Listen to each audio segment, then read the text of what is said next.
Yeah, you're good to sit there, Greta. Greta wanted to sit down there, but just letting him know he's good. Actually, I would probably only see like the slight back of their head.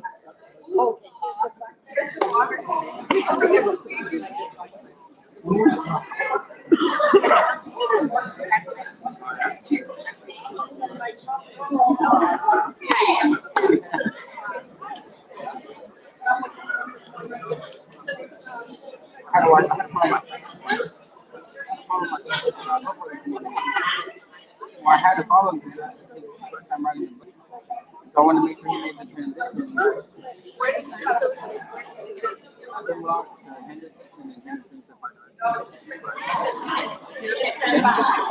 I just don't make I'm sure. Yeah, I kind of like hide in my head watching it. But Do you want me to sit here with you? You can if you want. Is anybody sitting here? No. I'm just supposed to sit there so he can come over every once in a while. I'll move if he needs to sit down. I just whisper once they start. That'll pick us up.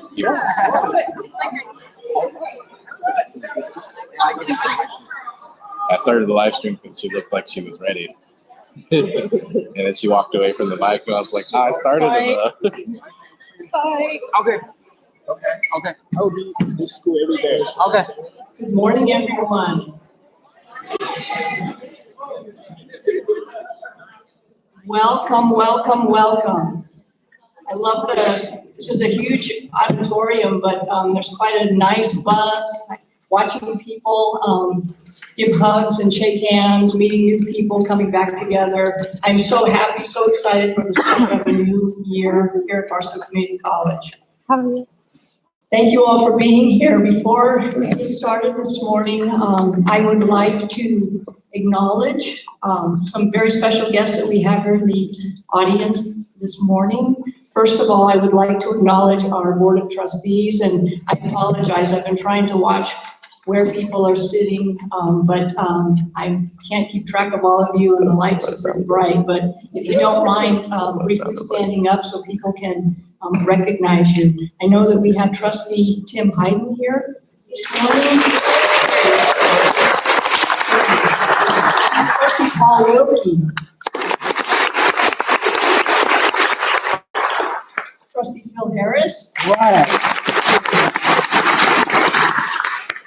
And on behalf of our board president, Trustee Dr. Ted Baca, apologize he's not able to be here today, and Trustee Fred Harris also sends his regrets that he's not able to be here today. We also have some very special friends and supporters of the college here this morning as well. Our Barstow College Foundation is just a wonderful organization in support of our students. We would like to recognize at this time our executive director of the foundation, Margaret Carter. There's Grace. We also have with us this morning Julie Hackworth McIntyre. Our recruiters here this morning. Elaine Villarreal.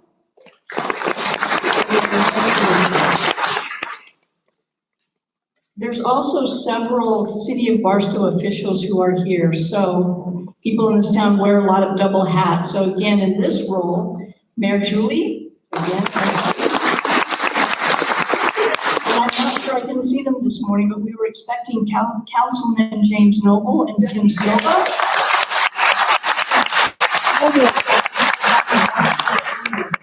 I'm also very pleased to introduce to the college our new city manager, Dr. Nikki Salas. And I haven't seen her, but I'm hoping that she was able to make it. Our fire chief, Jamie Williams. So thank you. Also, I would like to recognize Elaine Villarreal as the foundation director, but she also serves the community as the field rep for San Bernardino County 3rd District Supervisor Don Rao. So for that, wonderful partner to the college. I would also like to recognize the Barstow Area Chamber of Commerce, the Executive Director, Jean Butici. And the Chair of the Chamber, Helena Rivera. A board member also of the Chamber, Anne Marie Hammond. And Chair of the Economic Development Subcommittee of the Chamber, Diane Flores. I'd also like to acknowledge a very consistent and dear friend of the college, Isis Fuentes. She's the representative for Assemblyman Jay Obernolte. We also have friends from Barstow Community Barstow Community Hospital, Mr. John Rader.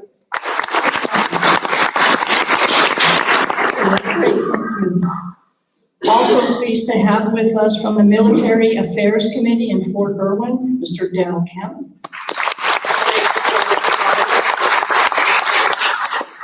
Our K-12 partners and Excelsior partners, they are busy starting school as well. They were unable to attend, but we wish them well as they kick off a new year. I think we also have Park University reps here. I think Alex Osborne is here, and our student worker, Pratik.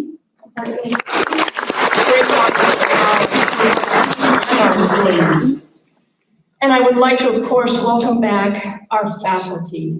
I hope you've been able to get rejuvenated. Can you all please stand, our full-time faculty, to get a sense of who you are?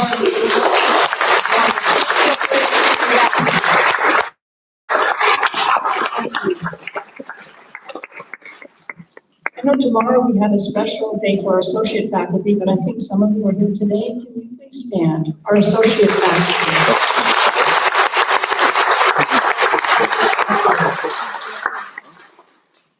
And of course, many of our classified staff, confidential staff, and managers have been hopefully taking some vacations, but working hard to prepare for today. So if I can please get all of those supporters, and you can please stand. Thank you.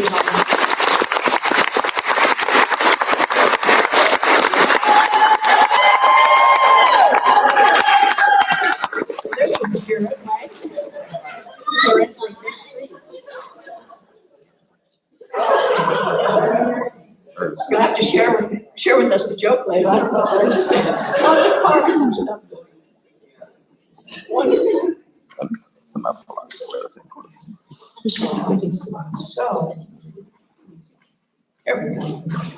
All right, so since this year marks the 60th anniversary for Barstow Community College, I thought it would be fitting to share a few photos from the college's early beginnings. Although Barstow Community College was established in 1959, groundbreaking here at the Barstow Road location didn't take place until March of 1961. The first classes didn't start until fall of 1964. So here you can see in the upper left-hand corner, that's the old Student Services Building as it was being built in the 1960s. Our gym built in 1965. And at the right-hand corner, what you can see is the college's first library, which later became the Performing Arts Center and now is home to special programs and services. There, now you know where the rowdy ones are, where the happy ones are. And from its inception, the college has maintained a close working relationship with America's military. The school's first valedictorian was a United States Marine, Chief Warrant Officer Edward J. Fix. Fix was one of the 5 military men in the school's first graduating class. The college was approved for training military veterans under the provisions of the GI Bill of Rights. It was in 1971, Fort Irwin was deactivated and placed on maintenance status. When the post closed, the class offerings to soldiers ended as well. The National Guard used Fort Irwin as a training base through 1980. By then, the Department of Army had announced that Fort Irwin was selected as the home of the National Training Center. Fort Irwin was reactivated in 1980 and restored to full operation status on July 1st, 1981. Barstow College resumed its teaching relationship with the fort and has retained it ever since. And we're very proud and hold that relationship and our support to our military very dear. So we will be celebrating here at the college our history over the months of this year of the 60th anniversary. This morning, suffice to say, the college has experienced in recent years significant capital construction and many, many changes. We have our solar field, construction of this wonderful performing arts center, the wellness center, and many, many other things. Our college here on Barstow Road, up on the hill, has been described as an oasis in the desert, a gem, a shining star of hope. And let's not forget, we in Barstow are centrally located, right? Indeed, we are all of these things, and we recognize the importance of our college to our community. This was deliberately communicated at the bequest of our trustees about 15 years ago when we added community back into our name. Barstow College became Barstow Community College. So let's talk about our community, a place where much has changed in the last decade. This is a picture of Main Street over the summer, and I know I purposely, on my way to work, I drive down Main Street just to help remind myself one of the reasons why we are here at this college, and that is to help to contribute to the revitalization of our community. We all know that Barstow has been struggling to recover from the Great Recession. A recent survey shows that the percentage of adults in Barstow at this time on assistance has risen to a staggering 74.3%. By comparison, Victor Valley is at about 55%, Adelanto, a little over 61%. Unemployment, although relatively low, 6.1%, is higher than our neighboring cities. Victor Valley's is about 5.9%. And we see on our own campuses students who are hungrier and less secure with housing than we previously experienced. And our Barstow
Some of the outcomes we can report from the program, we see the successful completion of transfer level math in 1 year since the start of entry of these recent high school graduates has consistently doubled with the program. It was 10.9% prior to the program, now it's over 20% of students reaching that educational milestone.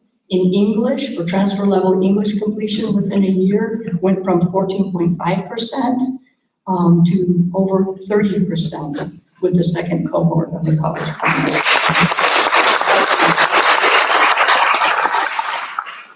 And at last year's graduation, we were able to count 32 promised students who graduated in 2 years. This almost tripling the number of graduates in the cohort. Exactly the kind of changes that we've been attempting to make. Also, our Barstow Area Consortium for Adult Education. BCC began receiving a portion of the state funding to bring back adult education opportunities to communities. This last year, we have become the consortium's fiscal agent, and Barstow Community College employee, Elena Rivera, has become the director of the consortium. We're very pleased with Elena's leadership of this program. And many of you know that a new adult school by Barstow Unified was opened last year. We also have had many BCC faculty working on curriculum development of our non-credit programs for adult learners. And I know I'm very excited for some citizenship courses in particular that were developed under the leadership of our ESL professor, Jill Murphy.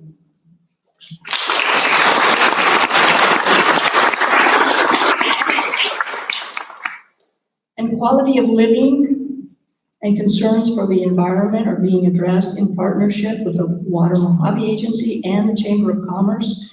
And you may have noticed that we are now planning for our annual Barstow Waterwise Festival. It's a great opportunity for the community to emphasize the importance of conservation and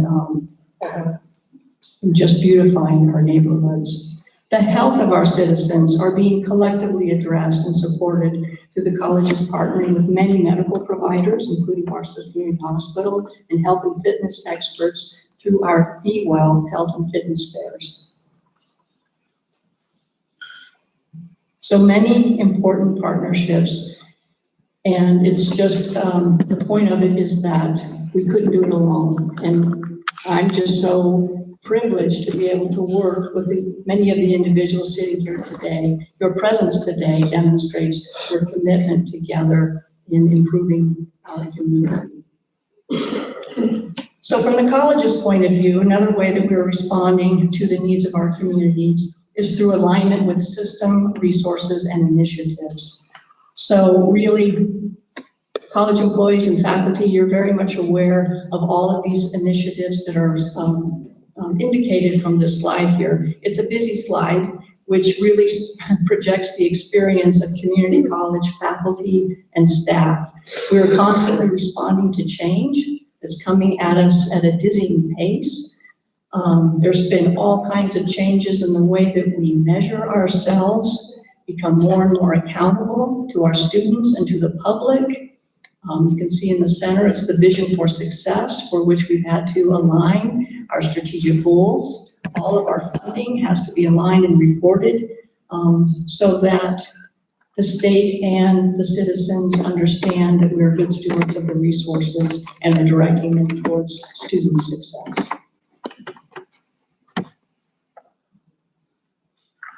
So looking more locally at our own Barstow Community College strategic plan, this is set out for the current year out to 2024. You can see our strategic initiatives here and behavioral commitments that are behind them are more than just a set of goals that we post on our website and use to organize our work. They signal to us a call for action in support of our community. We are called upon to support economic development by closing the skills gap in the local workforce. We must elevate the educational attainment of our citizens in order to attract viable businesses. We need to educate our students in order to support their goals to improve employability and quality of life. And we must ensure that we attract students of color who historically have been less likely to come to college and to find ways to better leverage the strengths and assets that these students bring to our campus so that they achieve equitable student outcomes. We are at this moment in history poised to contribute as partners with K-12, four-year universities, city and government, business and industry. And this is really what this second commitment of our strategic plan means. How we are bringing our part to the table is captured by the other initiatives and commitments. And you will see later in the programming this morning that one of the primary ways to help more of our students complete their degrees and certificates, and in a more efficient way that saves them time and money and that provides the kind of experience that can fuel a lifetime of learning, employability, and engagement in society, is by more deeply understanding the student experience. And you may wonder what the table here is with the names. This is where later on we're going to actually hear from some of our students, because we believe that in understanding their experience, not assuming that their experience in college is like that of ours, we can better deliberately design for making improvements in those experiences for students. So I've talked a bit about our local conditions and about some of the ways that we are responding collectively. As a forward-thinking institution that increasingly pays attention to its interconnectedness, locally, regionally, at the state, national, and even global levels, we must stay informed of the forces that are impacting higher education. As we look to the future, we need to think of ourselves as active agents in the shaping of that future, in the telling of our own narrative. The story of institutions of higher education might be framed like this.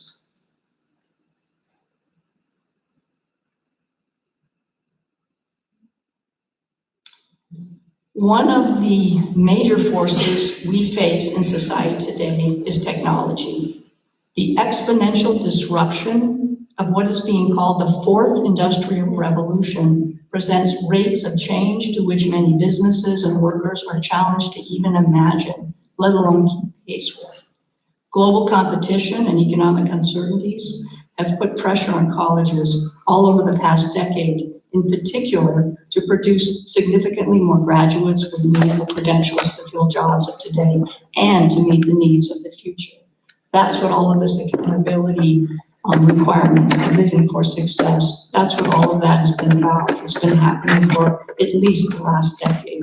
Part of the pressures that all of you feel day in and day out with our work. I don't know if you can see on this slide very well, but you have things I'm sure you've been hearing about, reading about in the news: artificial intelligence, quantum computing, nanotechnology. The list goes on and on. These are the kinds of things that I know as a forward-thinking institution we will be looking into, embracing, looking at program development so that we can pace with these changes for the benefit of our community and in particular for our students.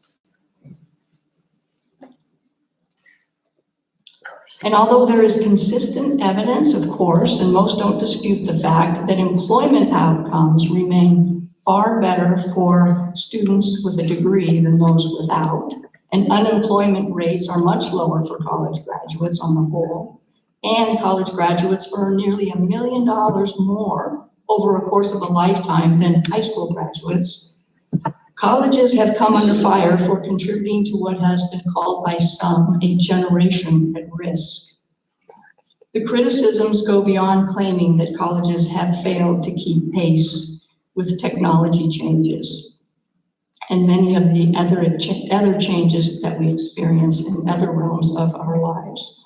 Some chide that the only remarkable change with college has been rising costs of tuition and the average time to complete, which is now over 5